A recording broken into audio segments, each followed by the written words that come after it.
thank you all for joining. I think it's quite a nice crowd. I think we had like 40 registrations. We'll see how many people show up, but thank you so much. The topic of the talk today is the relationship between bowties and incident analyses. I should pay your I should remind you that this session is being recorded for later viewing as well. So if you'd rather not have your if you'd rather not be part of that, please be aware that it's being recorded. So for your benefit, and we'll put it on YouTube. The title of the talk is the relationship between bowties and incident analysis, as I mentioned. The short agenda basically is we'll talk a little bit about the basic differences of these different worlds, like the incident analysis world and the risk assessment world or the bowtie world, how they can be used during the investigation, how they can reinforce each other after the investigation, and some key takeaways as well. My name is Jasper. I work for Resilium, or I am part of Resilium. As you may know, Resilium, we focus on, it's a small consultancy based in the Netherlands. We focus on barrier-based risk management or control-based risk management. So we help our clients identify their risks, the controls that they have to control those risks, and then hopefully also help them get some more information about how those controls are functioning, so that we can see that these controls are working. And of course, incident analysis is one of the inputs, I guess you could say, towards understanding your controls. Incidents show you perhaps controls that didn't work or didn't work as well as we would like, or maybe actually we see during incidents that some of the controls actually did work and did save the day. So from that perspective, it's interesting to look at your to look at your controls through the lens of incident analyses, for example. So without further ado, I think we can dive in. Very nice to see you all, and then let's get going. Of course, if you have questions, by the way, feel free to ask them. I'd be happy to ask them midway through the presentation, or if you'd rather save them up till the end, that's also fine, of course. So first off, a little bit of the differences between these different worlds of risk assessment and incident analysis. So risk assessment models, bowtie, of course, is one of them. There's different various methods out there. Bowtie, like I said, but there's also hazard is a very typical one. Typically, the goal of your risk assessment is to identify the risks associated with the operations that you do as an organization. Understand how you can lose control over them, or how the risk can be unleashed, let's say, what the consequences might be, and what might cause them to be unleashed, and then the controls that you should have for it. Hazard models typically come in the form of Excel sheets, if you have them. It usually has like an unwanted event of some sorts, then usually a list of threats, maybe some consequences, and a set of controls. It's a simple way of doing your risk assessment. Of course, there's usually a little bit more to it. So usually you have your risk matrix values, for example, to before controls, and maybe a risk matrix value after controls. But it's like a long Excel sheet with the various risks associated in it. Typically, what distinguishes a hazard from a bowtie, we often see, is that in hazard, often you don't really specify where the control, which control belongs to which threat or consequence. It's just basically a set of threats, a set of consequences, a set of controls. We don't imply necessarily a relationship between these kind of things. Bowtie kind of does that. So bowtie forces you to say this control belongs to this threat, this control belongs to this consequence, and then you can get a more graphical picture. I think that's one of the core differences I usually find between hazards and bowtie. Of course, a lot of the elements are similar. So in threats, you have them here as well, and consequences, of course, on the right-hand side, and then the controls in between, directed specifically at the different scenarios. I think a lot of the tips that I'm giving today, or a lot of the thoughts that I'm sharing today, can be used for bowties, but actually can also be used for other risk assessment methods if you so wish. Bowtie lends itself quite well, I think, in general, because of that relationship type of that relationship between the control and the scenario has been explicitly established. Basically, that helps later on in a way. But technically, even if you don't have that relationship established, you just have your hazard, or your in Dutch you often call it an RINA or something like this. If you have that, that's also perfectly fine. You can still use a lot of these concepts. What is a core about, I think, a risk assessment is that it is something that you can typically do even before you start doing an operation. So even before we start working at height, for example, we can already do a risk assessment about it. And we're basically looking at the potential scenarios under which somebody can, for example, fall from height, or what the consequences might be. So we're looking basically for our risk assessment at all the potential events that might happen, all the realistic ones, I should say. So we're looking at multiple different events typically, so all the realistic possibilities. That also means that because we're looking at so many different scenarios, that we are usually not going into extreme levels of detail for them. So, for example, when we're saying vehicles hit the scaffold, I think everybody can sort of picture what happens there. But we're not specifying, for example, which vehicle it is, if it's a truck or if it's a bicycle or these kinds of things. That's usually a level of detail that's not necessary for these kinds of assessments. We're just saying it's a vehicle, and that's perfectly fine. When we're talking about incident analysis, on the other hand, we typically do want to go into a little bit more of a level of detail, as I'll explain in a minute. So when we're talking about incident analysis, of course, it is rather than looking at multiple events like we did with the bowtie, for example. In incident analysis, we typically are interested in a single event, and also the event that has already happened. So your risk assessment, of course, you can do upfront. Your risk assessment or your incident analysis, you can, of course, only do after an event has already taken place. You first have to observe that something went wrong, and then you can try to analyze it. For incident analysis, usually it's only used for events that had a negative outcome. So stuff that somebody got hurt, for example, or it doesn't have to be a safety incident. Sometimes it can also very well be a event where we simply didn't get the production outcome that we would like, or maybe a quality issue had come up. We can still analyze it, but it usually means that our normal process has produced some undesirable result. And that particular event in which that undesirable result was being created, we want to analyze that and learn from how our system allows such an undesirable result to be created, and see if we can find ways of improving the system so that the next time we go around in this cycle, hopefully we have a slightly better process related to it. So whereas in the risk assessment, we're looking at the multiple events, and we can do it before we even do the operation. For incident analysis, of course, it's the kind of the other way around. So we're looking at a single event, which also usually means that we can go into a little bit more detail. We're only doing it after something has happened, and it's, of course, has a different purpose. Also, in the incident analysis world, there's various different methods out there. So I've just put in two here. So this is more what typically looks like an RCA type of like a fault tree, where you have an unwanted event, and then you're drilling down for different causes.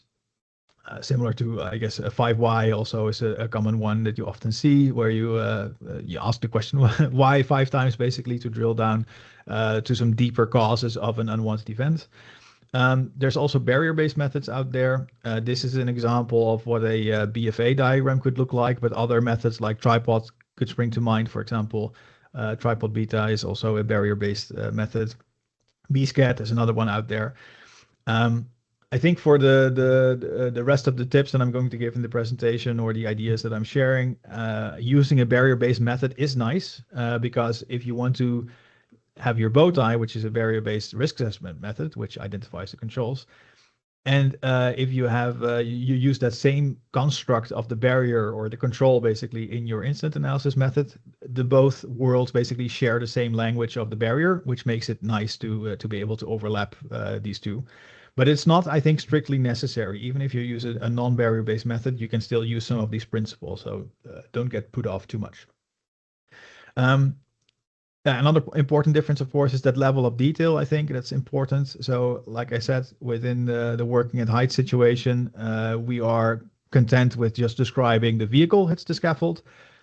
Typically, when we're doing an incident analysis type of thing, we are a little bit more specific. So the vehicle now has become a truck, and that had the scaffold. So we're a little bit more specific, and we're probably digging a little bit deeper into why the truck hit the scaffold. So we're exploring more what the causes of that were, or what happened before it. So in this case, apparently the truck was backing up into a particular spot, and before that they were moving the truck around the construction site, probably in a controlled way. But somewhere along the way, this truck movement on the building site resulted in a slightly less controlled situation where the truck is trying to back up into that spot. And perhaps we should have had controls in place to prevent that from happening. Maybe actually backing up in that spot was not a good idea to begin with. Stuff like that. So we can identify that and go a little bit deeper. So to recap, for your risk assessments, you're looking at multiple events. It's usually a proactive thing, and it is usually typically at a slightly higher level of abstraction. Whereas for the incident analysis, because you're looking at a single event, you can get more detail. So you can get more information in the diagram specifically related to that event. And it's, of course, usually taking place after something has already happened. So that's why there are usually typical different models being used for risk assessment versus incident analysis. They have their own things. I've seen sometimes people use sort of bow ties in the context of incident analysis as well, where they're sort of like using the bow tie model as an incident diagram. I think you can probably to some extent have a good result with that.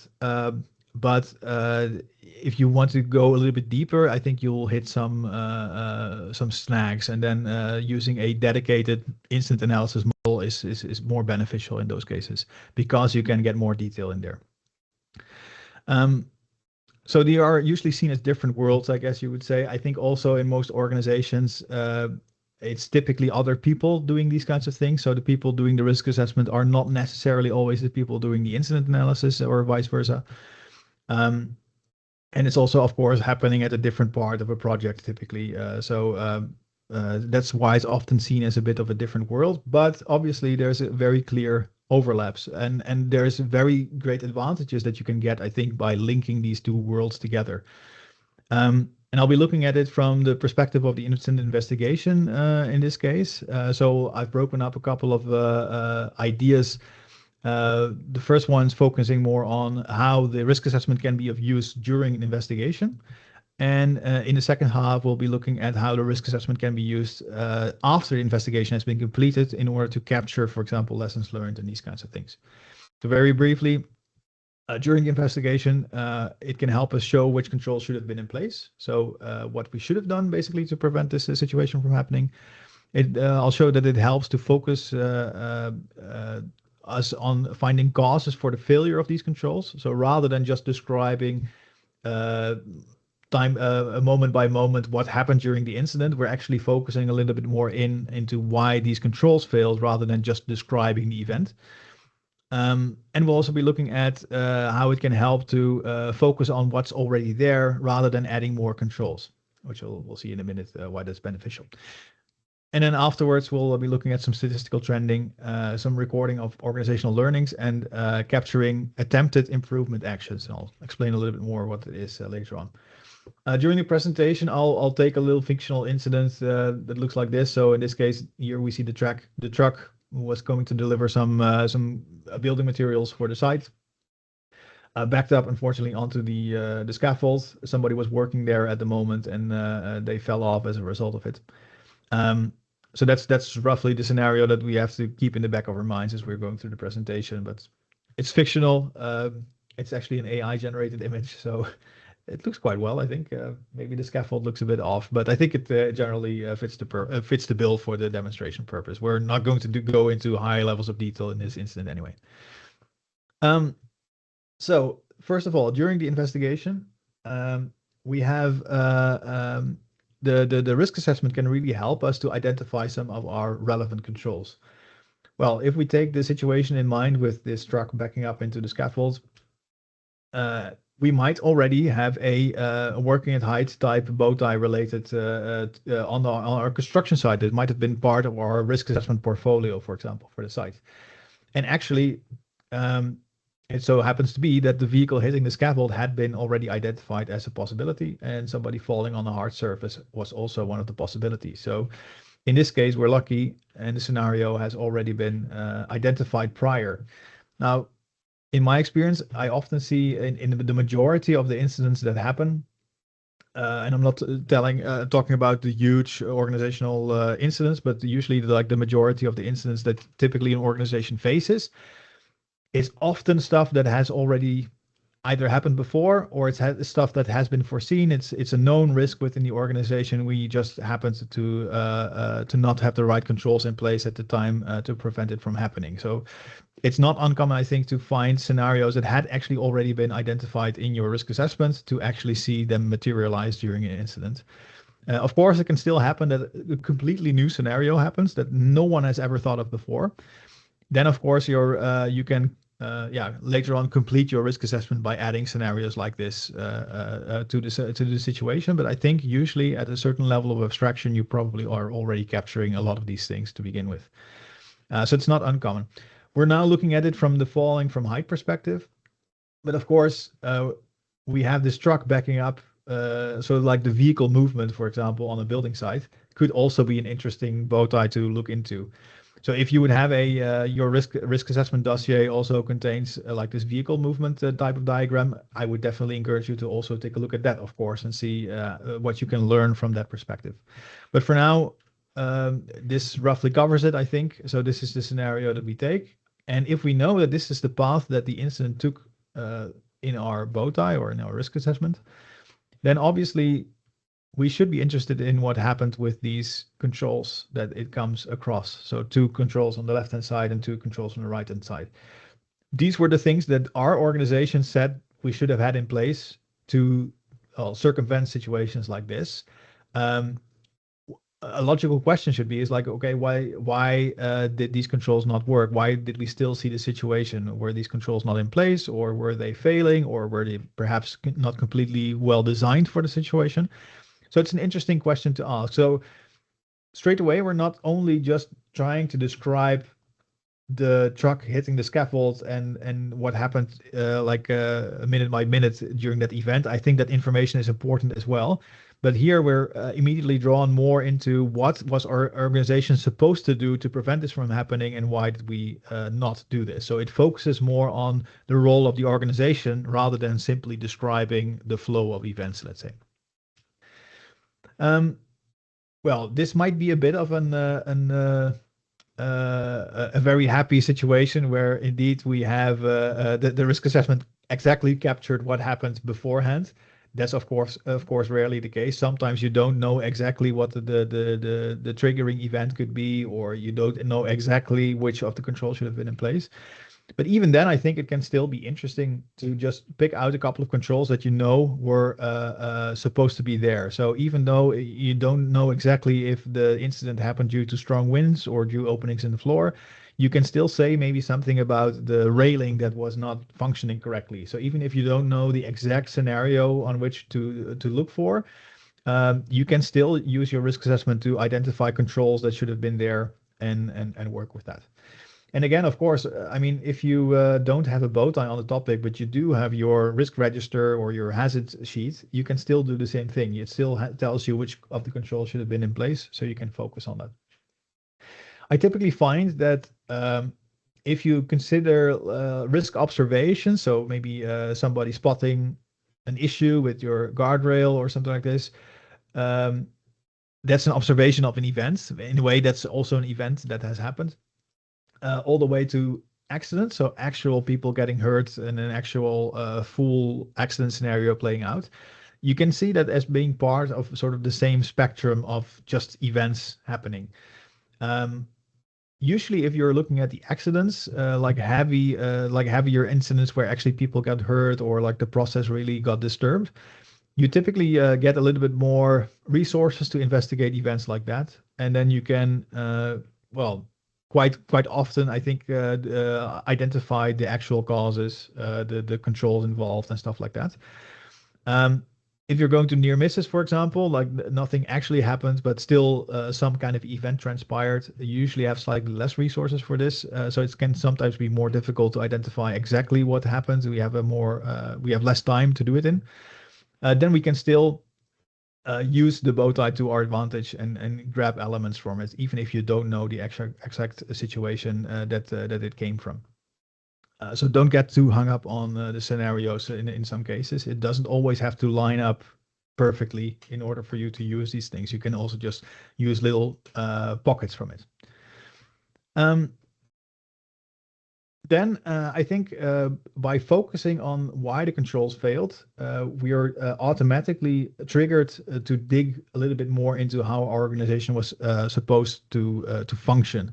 And it's an interesting question because it leads us more towards the direction of what we can do as an organization to prevent similar accidents and fortify our controls. Again, rather than simply just describing the series of events that preceded the event, for example, we're focusing more on what our management system was supposed to do. Different investigation methods use different wording for this. I usually find that like this is something that the BFA uses, a barrier failure analysis, where you have your basically every single failing control or control that we come across will basically be treated as its own little incident analysis, where you do a little mini 3Y, I guess you could say, on this control. There's a few more rules associated to it, but typically we want to identify the immediate cause, so the direct reason why the control failed, the context in which this immediate cause was able to arise, so what was the circumstance around it, and then usually lastly at the sort of management system level, you might look at what deeper management structures were in place to prevent this context from being created that caused the immediate failure and ultimately the control to fail. To give you a little bit of an example, let's say for the vehicle hitting the scaffold, we have a barrier here that says that we should place concrete barriers around our scaffolding area. So maybe something like this. In Dutch, we call these varkensruggen. That's directly translated as pig's bags, like the pig, the animal, and then the back of it, like the I think if you have ever seen a pig sleeping in the mud, for example, it actually resembles like the arch of the back is very similar to this. A little side note, not very relevant for the rest of the presentation, but there you go. If you ever find yourself in the Netherlands, you know how to call these things. So if you have your immediate cause, in this case, for example, could be that the barriers were simply not placed. If you look at the image here, you can indeed see there's no, I mean, in this photograph, you can clearly see there's no concrete barriers or anything like this around the scaffold. So apparently they were not placed. Then we will, of course, want to know, okay, why were they not there? So we dig a little bit deeper, and then maybe we find that indeed these standard concrete blocks, they were ordered, but they were never placed because we felt it would leave not enough room for traffic movement next to the building site. Because there were actually other construction materials stored relatively close by. And they were stored there incorrectly. So they were all, the building materials were already encroaching here on the road. Putting additional concrete barriers here would basically limit the road so much that you would not be able to really move there anymore. It's because these building materials were not correctly stored away in the area where they were supposed to be. So the plot thickens a little bit. Then at the management level, then you can ask yourself, well, maybe we actually find that the material storage adherence to the original plan was largely unsupervised. So maybe there was initially a good plan on where building materials should be stored, but as the building site progressed or as the project progressed, things always change, of course, and maybe we got a little bit sloppy. We started placing things outside of that area. Or maybe there were so many materials coming in that we actually couldn't really store it in the original area anymore, and we had never reassessed that situation. So that might be at the management system level something that we can perhaps improve.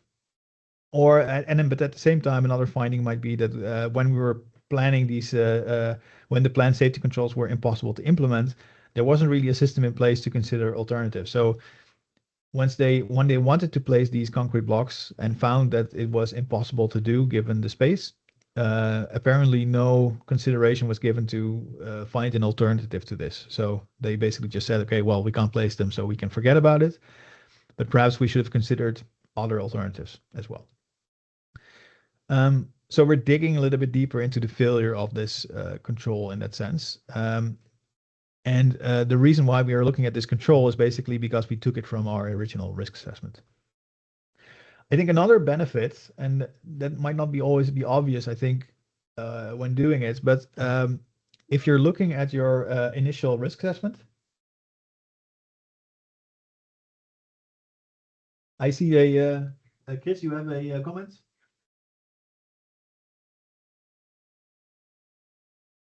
I I was just wondering, as you said, you look at the barriers that you had foreseen, and if an accident happens, we presume that a barrier has failed. But of course, each barrier has its own failing rate. So no barrier is perfect. So even if you add up all the barriers, there'll still be a very low likelihood that the accident will still happen. So that means that if an accident happens, that doesn't necessarily mean that a barrier failed. It could just be the very unlikely chance that all failure rates come together. And that's why I always wonder, if we have an accident, does that necessarily mean that we have to upgrade our existing barriers or implement new ones? Because it's just the very unlikely chance that it still happens. There's no zero risk. Yeah, I like that thought very much actually, and I think it's that's a great insight. So right, every barrier is never perfect, so it can always fail. Um, but like if in a certain situation it could indeed happen that we're just unlucky and we just meet all these failure rates of all these controls in a particular situation. So there's nothing inherently wrong with the controls, but we still had the incident. So should we then improve the situation or basically leave it as is? And I think like the pure rational explanation should be apparently these controls are safe enough. It's just a very rare incident that they all happen to fail at the same time for very predictable reasons. The rational choice should be, I think, to not do anything. However, I think politically in an organization, it will be very difficult to say that because like something did happen, managers will be looking for solutions or something that they can present as to prevent that from happening again. So there will be a lot of pressure to still try to see if we can improve certain things. But I agree that there at some point there are situations where perhaps the barrier cannot be further improved or not realistically be further improved. And adding additional barriers is also not proportional to the risk, for example. But I think the difficulty is to be strong enough in your case to argue that rather than still trying to look for something. I have to say that I think those cases might be quite rare as well. Usually, I think it's still worthwhile to look into the failure of these controls and see if it is not indeed something that we've missed and that we can accept. But I think it's an interesting insight nonetheless. Um, so during the investigation, another thing that we can do is I think it's sort of actually related to your comment. What I often find is that people tend to sometimes fall in a bit of a pitfall in investigations can be that you are trying to find more and more controls to put on this situation. So, oh, if only we had this particular control, then none of this would have happened. But nobody would have thought about that beforehand. But just in hindsight, we can see all these controls. Like if only we had this particular thing there, then if we might have prevented the situation. It's very enticing to come up with all these controls. What sometimes happens is that it becomes almost like an exercise in finding more and more controls to put onto the system to prevent these events. But that's not always ideal because if we add more and more controls to our scenario, that also means that we're asking more resources, more effort, more attention from our people to implement these controls. And apparently, we already had a difficult time putting the normal set of controls in place to begin with, because some of them may have already failed during the incident. So simply piling on more controls onto the heap is not always the solution.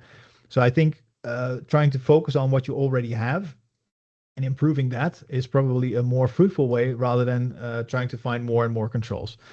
Of course, there are still situations where you think, okay, maybe an additional control would be helpful. Was there a comment there? But otherwise, I think yeah, it's important to not see incident analysis as a means of trying to find more and more controls. You are trying to reinforce your existing system, I think, to the best of your ability. If there's still room for improvement, of course. And I think focusing on the controls that should have been there to begin with helps you avoid this pitfall a little bit. So that's during the investigation. So your risk assessment is a very helpful thing to consult during your incident investigation. But after the investigation has been concluded, of course, you can use your risk assessment in other ways as well. And one of them could be, like, I think this is the most obvious one, but you can start to do trending on these kinds of things. So, for example, you can start counting how often certain controls were implicated in incidents. It doesn't necessarily have to mean that they have always failed, but it does mean that they played a role. So actually, in some cases, in an incident, they might actually be the last barrier that saved people from getting hurt, for example. So we're talking about a near miss instead of an actual accident. These kinds of observations of how a control functioned in real life can be gathered and can be trended. So you can overlay over multiple incidents, for example, like let's say for over a year, we've collected incidents around falling from height on this building site. Here we have the vehicle hitting the scaffold that we just mentioned, but maybe we also had a few situations where people had openings in the floors and fell through them. Maybe we have some additional controls that were failing, or people stranded at height in some cases. All of that information can be gathered. However, I would say a slight word of caution here. This is a bit of a skewed picture, of course, because we're now only projecting incident findings, so things that went wrong or things that people felt the need to report. There's a lot of situations here where the controls might have failed and nobody ever noticed and just continued on working and everything went fine. Those kinds of situations you will never capture because people are not aware that these things arise. So here, if you're looking at just incident statistics, you're only looking at a small portion of all the iterations of when you're putting people to work at height. In all of the cases, actually, it goes perfectly fine. We're only capturing here the negative stuff and only some of the negative stuff, I would say. So we typically suggest to not only look at your incident statistics, but always pad it with other sources of information. So maybe your audit results, inspection results, just qualitative reviews. So simply ask people how they feel controls are working. It's actually can be quite effective. Maybe you have maintenance data, competency data that tells you something about the quality of some of these controls. So if you're using incident trending information, don't treat it as the be all end all holy grail of how your system is performing. It is always a bit of a skewed lens, I would say, and it does help to color your lens in a little bit with additional forms of information.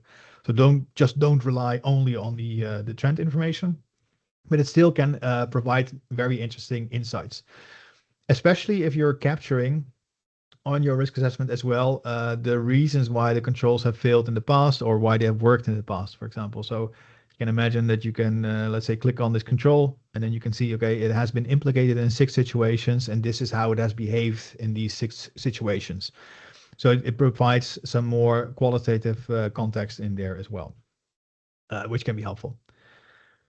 Another thing, of course, is that you can capture your organizational learning elements onto it. Organizational learning is a bit of a broad term, I guess. What I'm referring here to is more like the various improvement actions that may have been attempted or may have been successful or may not have been successful, to be able to capture these on your risk assessment as well. It can be very interesting to see. For example, here we have this barrier about the concrete, placing the concrete blocks, for example. Then we can see maybe from throughout the organization what kind of improvement plans we have tried to strengthen this control before. Some of them may have been successful, some may not have been successful. But the risk assessment is a nice place, I think, to capture these kinds of organizational learning so that we can, the next time we do a project with working at height, for example, we can learn what other people have tried before, and we can capture that.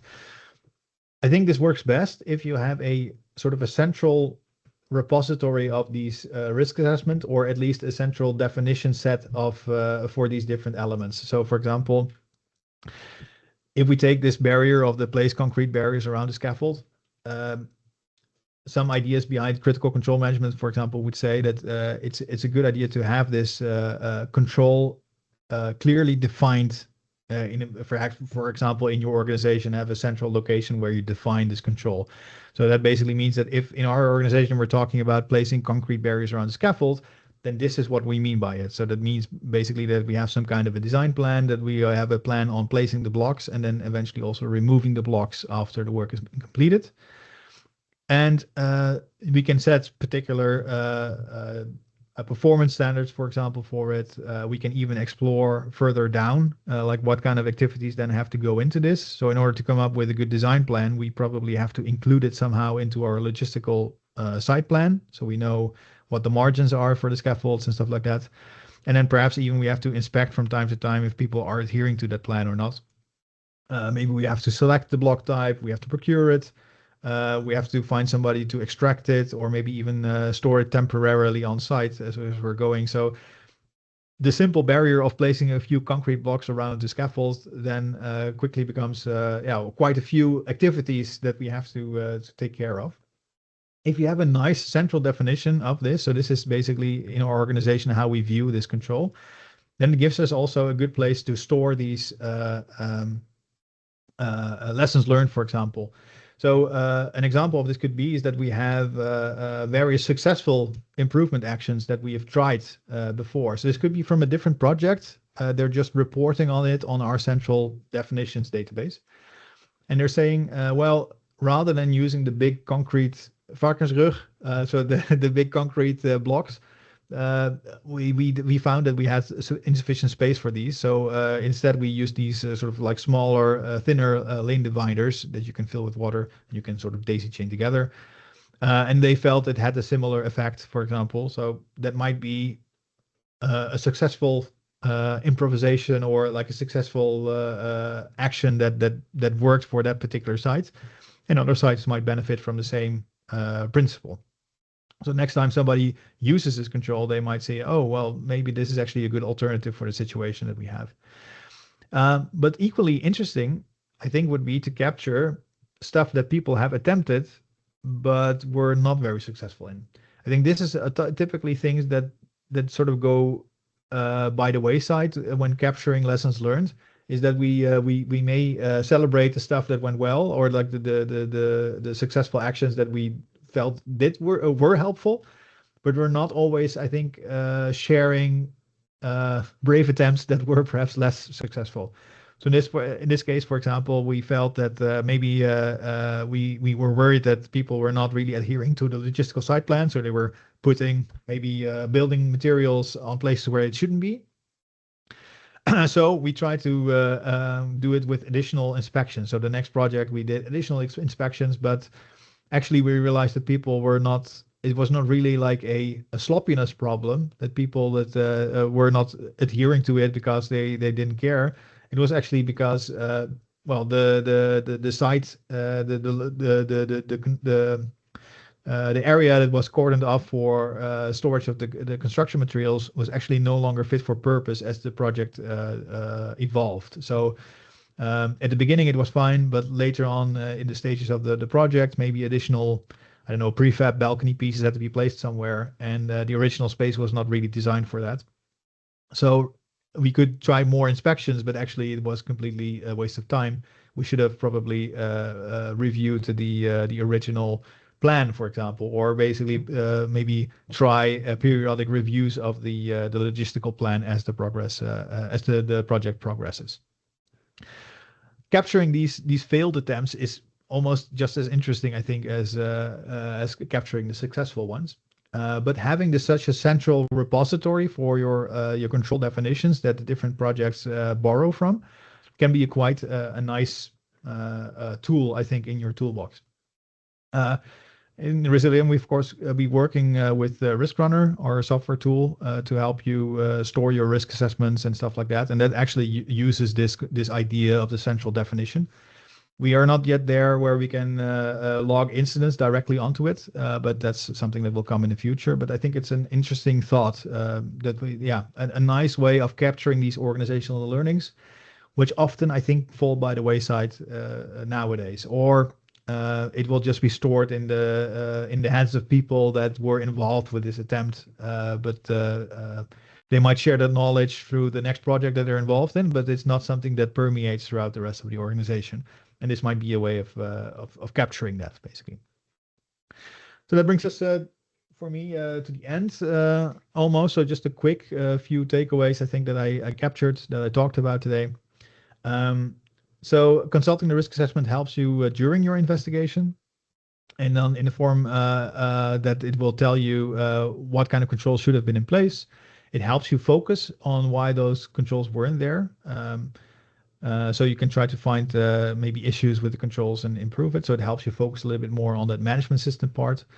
And it can also help you focus on improving what you already were set out to do rather than coming up with completely new things, because that might just pile up more barriers on an already quite large stack of barriers that you have to maintain. And on the second half, the risk assessment can still help you also after the investigation has been completed. For example, by doing trending information. So you can see, for example, which controls seem to be implicated in a lot of incidents and learn something from that. But we can also use it to capture the lessons learned. So the failure modes, for example, of some of the controls, we can try to capture that. But we can also use it to capture successful and unsuccessful improvement plan attempts, for example. So we can see, in this project, we have tried this, and then we had some success with it. In other projects, we might have seen, we've tried this, but it actually didn't work. So we're looking for something else.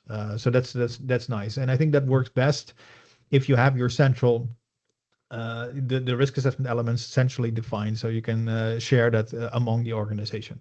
And there's different ways of doing that. Yeah, that's as far as I wanted to take you. Again, a gentle reminder that we have a nice event on the 19th of November. We definitely hope to see you there. We can even meet in person. And if you have any questions, I can answer them there, but I can also answer them here right now if you have them. So thank you for your attention so far.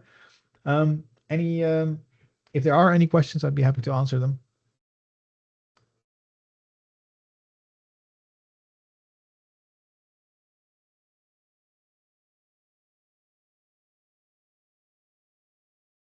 Hey, Jasper, it's Mark. Hey, Mark. Hello, Maisie. That's really good. That was really, really good. And I think the big takeaway that I've drawn from this is there are almost two communities trying to solve the same problem, but they're talking completely different languages, and that they are getting the two to meet up can be challenging. And I guess in sort of 10 words or less, one is dealing with instances of the past, or at least very close to the present, and one is dealing with the future. Risk assessments are things that are looking into the future, whereas incident and occurrence management is dealing with things that have happened in the past. And I think where people have struggled with this historically, and this is true of lots of organizations that we're working with in the UK branch of Resilium as well, are organizations where the occurrence management system or the incident management system asks a risk management question of its occurrence investigators, something along the lines of, right, well, this thing happened. How bad was it? Or how bad could it have been? And the minute you're doing that, you're trying to take the thing that happened and apply some sort of subjective projection on it to turn it into something that the investigators themselves probably can't do, and maybe aren't even aware of, or aren't qualified or experienced to answer. And I know that's part of so many different occurrence management systems. That question is on every form that's there. You know, label the severity of this occurrence. It's very hard to do that because we're dealing with something that happened rather than something that projectively could have happened, without some sort of translation tool to help you go from the past to the future. And what I've taken away from today is that the barrier-based approach, a barrier-based model, is this sort of translation Babel fish that helps you go from the past to the future by the occurrence management system focusing on what happened and putting it into the risk assessment, the model, the barrier-based visualization, to then allow you to say, right, well, on the basis of how the barriers worked or failed, what could happen in the future, and what does this mean for our future exposure to this occurrence happening again or happening in a worse way? Yeah, And that's yeah, what's I been think, missing for so long. yeah, exactly. I think you're almost describing like the arms process. I think that in the aviation world is quite common for incidents.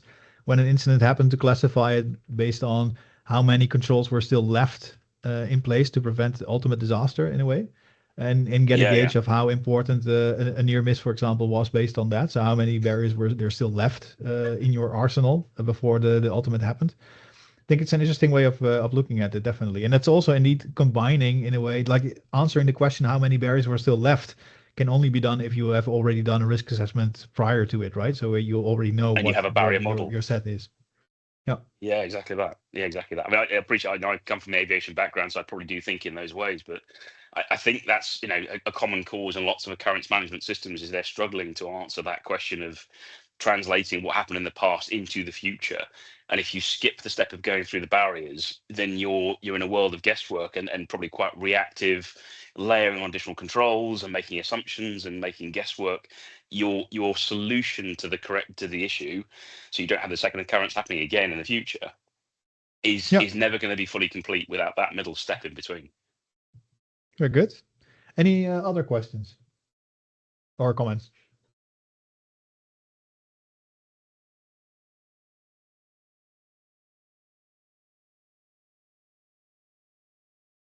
Great. Thanks so much for sharing. If there's nothing else to discuss, I once more highly recommend our little event.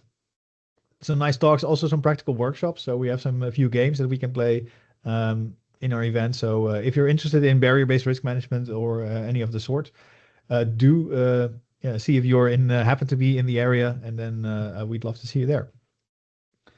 With that, thank you so much for your attention. We'll be uploading the recording at some point. I'm not entirely sure about the schedule, but we'll be happy to share it with you as well. Thank you so much, and I hope to see you in the next instance.